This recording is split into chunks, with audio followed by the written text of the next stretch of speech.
So this was one that came out pretty recently, and actually premiered in Portland, and it because it is very particular to Portland, but it's actually, I think, pretty appealing for anybody. It's a movie called Claydream. It is a documentary about the life and career of Will Vinton. For anybody who doesn't know who Will Vinton was, he was the animation genius behind claymation. He actually coined the term claymation. Claydream is basically about his life and career. And the reason why I really wanted to recommend it, well, a few reasons.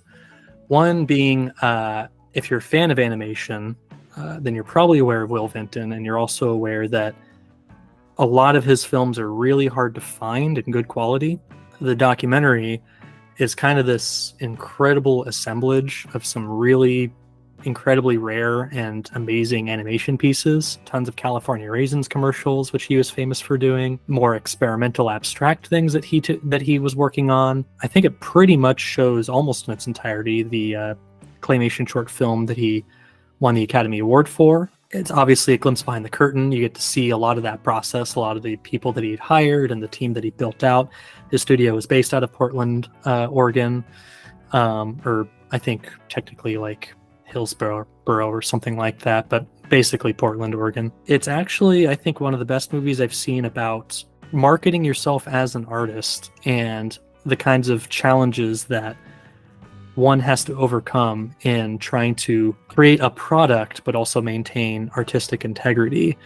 It's essentially what led to Will Vinton's downfall, if you would call it that. Not that he necessarily, went down in flames, but maybe why he's not remembered quite as well as, say, like a Walt Disney or something. And I won't spoil very much because I think the documentary is valuable for the telling of the story, but essentially, in order to try to make that happen, in order to try to grow, be bigger, commercialize, he went into business with Phil Knight, the owner and founder of Nike. Through that, and through sort of a mishandling of the business ventures, Will Vinton Studios was absorbed by Nike and became Leica.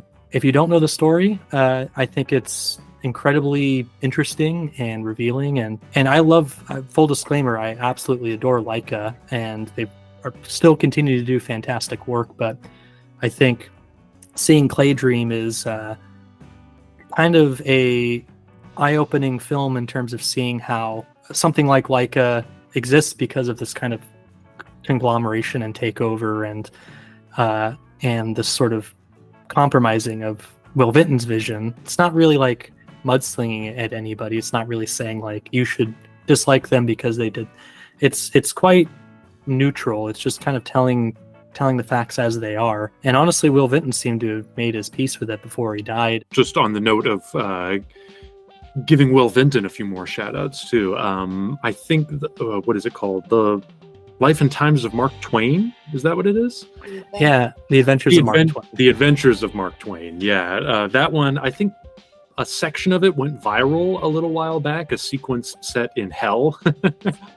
Oh, it's not in hell, but yeah, I think Satan makes an appearance. But the whole movie, Ferns actually showed me that movie, and it's the whole thing is really good and worth watching. And actually, if you're a Disney Plus subscriber, check out Return to Oz. That is an underrated movie on its own. It's directed by Walter Murch, who is an editor and a sound designer. He worked on THX 1138, Apocalypse Now, The English Patient, a lot of great classic movies. It's probably one of the darkest Disney movies ever made, and there's actually some eye-popping claymation sequences by Will Vinton. It's interesting just on top of that for what it is.